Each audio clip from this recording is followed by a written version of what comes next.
Oke, assalamualaikum warahmatullahi wabarakatuh. Jadi semalaman telah menghabiskan waktu untuk mengupload satu film tentang kegiatan drawing digital. Nah, pagi ini setelah memasuki hari Sabtu pertanggal 10 April, kita akan ada sedikit kegiatan tentang tematik gerilyawan pesisir. Seperti apa? Ikutin perjalanannya.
Oke, baru tiba di markas Dakota dan dari gini kita akan meluncur langsung ke wilayah Sekotong, bagian Lombok Barat pesisirnya. Entah ya kegiatan apa, tapi sih sepertinya judulnya menanam bakau. Jadi nanti kita saksikan rangkaiannya.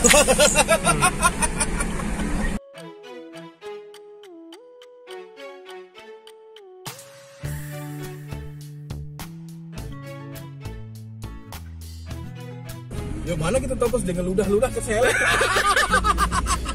Kenal lo kan ludah.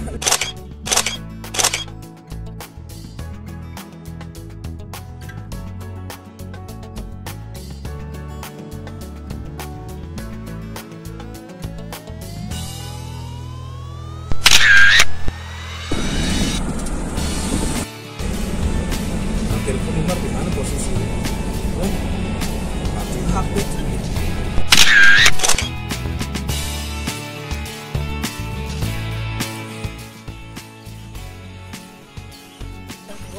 Oh, itu anaknya ya. Yo, agak bule yang kecil ini.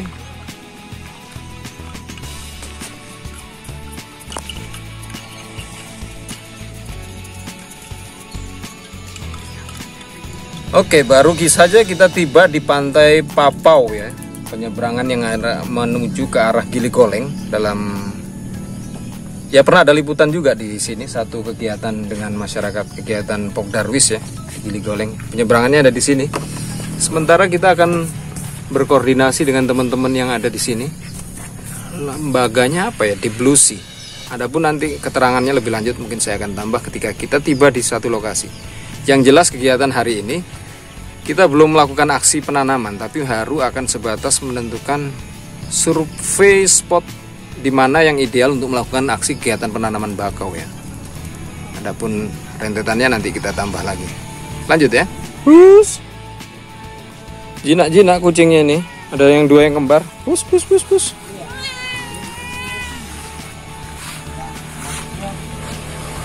Banyak kan kalau ada itu batak data.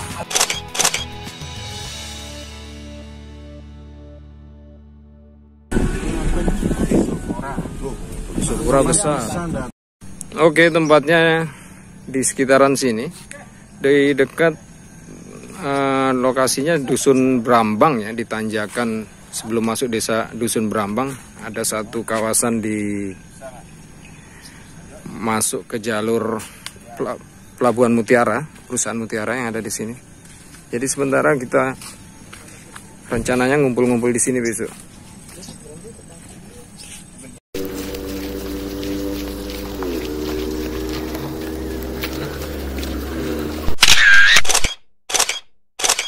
Oke, lahannya seperti ini. Sebagai kawasan lingkar teluk, dia memang berair cukup tenang. Pasir variasi ya, ada hitam, ada putih. Mudah-mudahan ya. Nah, ini sepanjang background belakang sini ada beberapa jenis kelompok asosiasi mangrove, termasuk kelompok utamanya ya, lebih kepada Avicenna sama Rhizopora stylosa kayaknya. Avicenna marina dan Rhizopora stylosa. Kayaknya tegakan-tegakan tinggi yang mukro kayaknya jarang, mukronata. Lanjut. Itu lighting kan kantor juga tidak ini sebagai anaknya koordinator saya kan bentar ya, saya itu penggaris koordinator sama distribusi nanti makanan gimana awan nih awan gimana awan makanan gimana awan iya kan konsumsi nanti awan ya konsumsi nanti juga Lantang include ke dalam kira sama soalnya nanti kan pasangan pelang masuk ke situ tuh kan nanti.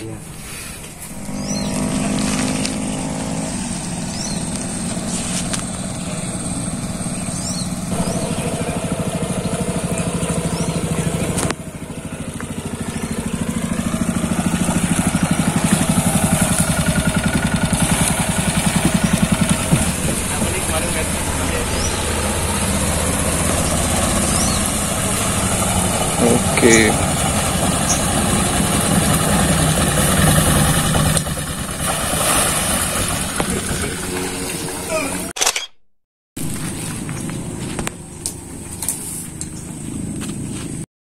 Oke, seperti dilihat, ini adalah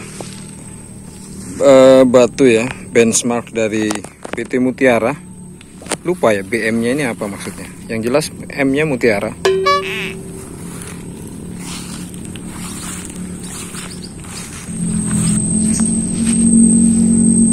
Dan sebagai kawasan yang cukup berair tenang, jadi di sini memang sudah dijadikan sekaligus lokasi penambatan kapal-kapal nelayan ya, yang khususnya nelayan kecil untuk menjaring, dan seperti yang tadi kita saksikan dia baru pulang sekaligus mencari pakan ternaknya. Mungkin di bagian gili yang lain bisa jadi. Ups. Ada sepatu Adidas nyangkut di batang-batang pohon ini. Kita akan coba lihat ya. Nah, ini seperti bagian teluk kecilnya masuk ke sini. Bisa dilihat di belakang sini. Secara kerapatan memang cukup padat. Nah, entah nanti dalam penentuan lokasi apakah di spot-spot yang masih cukup terbuka di lahan sana. Dan secara keragaman cukup padat juga, ada berbagai jenis kelompok mayor, minor, sekaligus komponennya ya, komponen penyertanya.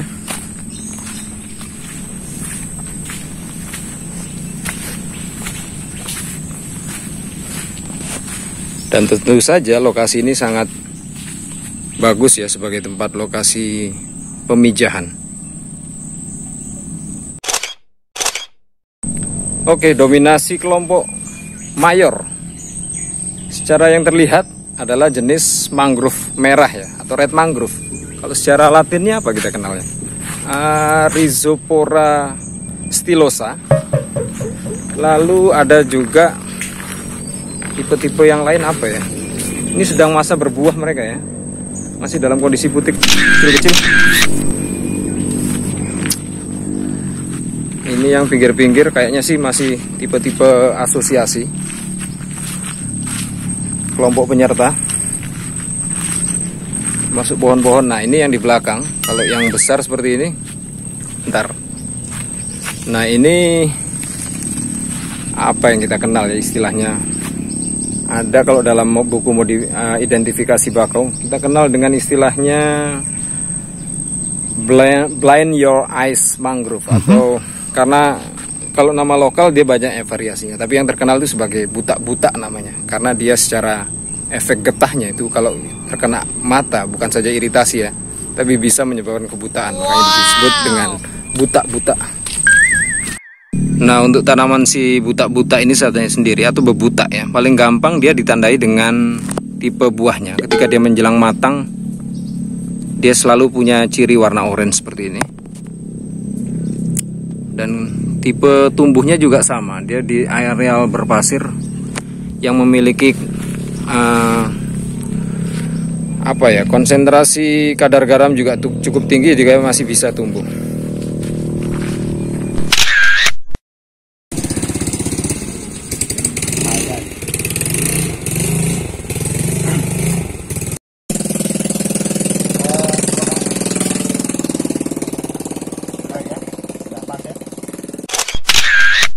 Dan ini penampakan bibitnya, benih-benihnya yang sudah dalam kantong plastik mulsanya, siap tanam untuk kegiatan besok hari.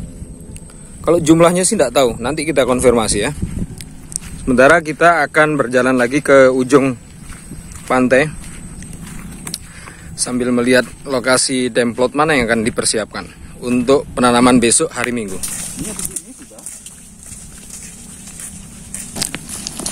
Banyak juga kerang-kerangnya.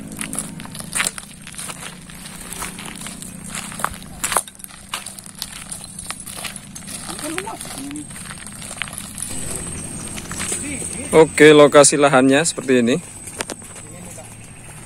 Pada saat momen pasang dia akan terendam air. Dan secara status lokasi lahan adalah masih bagian dari perusahaan PT Budidaya Mutiara.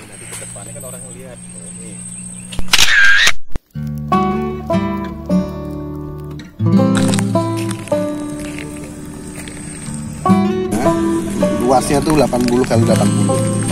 Penanam pun kita sudah disiapin di tracking itu, dirancang tracking mana. Nanti kalau misal ada penambahan penanaman kan tambah lagi ikutin tracking, jadi tracking jalan di situ.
Oke, sementara mampir di Whitestone Lodge Room and Restaurant. Nah, ini adalah tempat penginapan yang dipakai oleh tim WCS dalam melakukan kegiatan pendataan karang ya. Kita istirahat dulu di sini.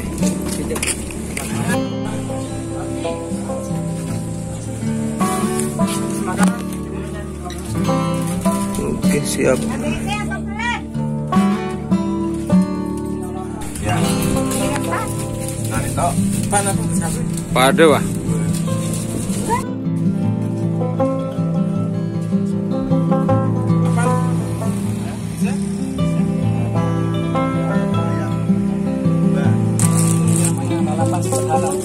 Oke, sip. Nasinya pau-pau mana?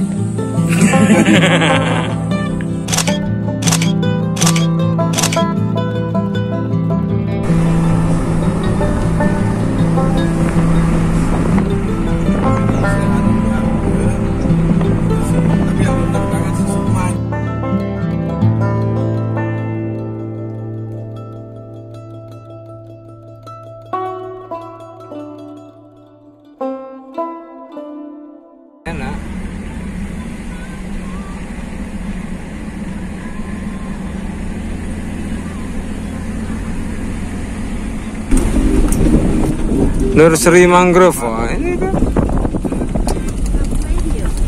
Bisa kita minta 4, bilang Umar suruh ambilkan 4. Bawain Pak Mohni. Ini kan. Oh, ini sementara sudah tiba di desa Madak Guar, tempat pusat pengolahan garam secara tradisional. Jadi seperti ini.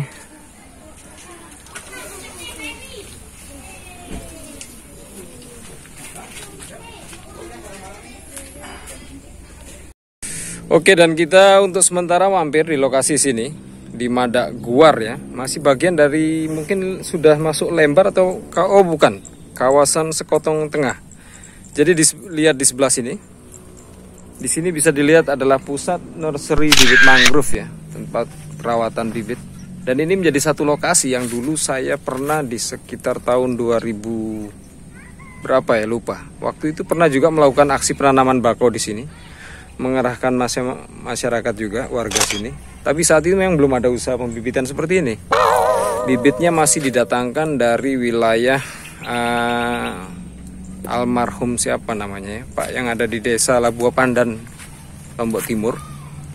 Nah, saat itu programnya sendiri dikerjakan oleh program Mitra Bahari. Secara foto-fotonya nanti saya sertakan juga ya, sambil bernostalgia di tempat ini. Yang menjadi ciri khas adalah di sini terdapat beberapa pusat pengelolaan garam tradisional masyarakat yang diolah secara masih menggunakan pemanasan, tapi masih menggunakan tungku-tungku kayu. Masih cukup berjalan, tidak ada perubahan dari lama. Hanya beberapa perubahan landscape-nya saja yang cukup bikin pangling saat pertama masuk. Dan kita mampir ke tempat si Gondrong dulu, Umar.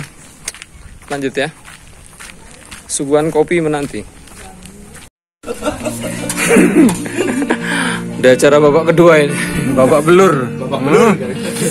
Ajar. Babak pertama permulaan, babak kedua babak belur. Ada acara. Hah? Sini dah. Sini sudah taruh sini. Hah?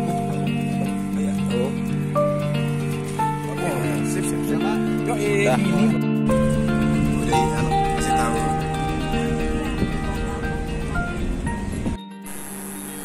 Nah teman-teman, jadi begitu tadi perjalanan ringkas kami pada kunjungan ke wilayah Sekotong atau tepatnya di Batu Putih, hingga mampir di kawasan Madak Guar di wilayah Sekotong Tengah.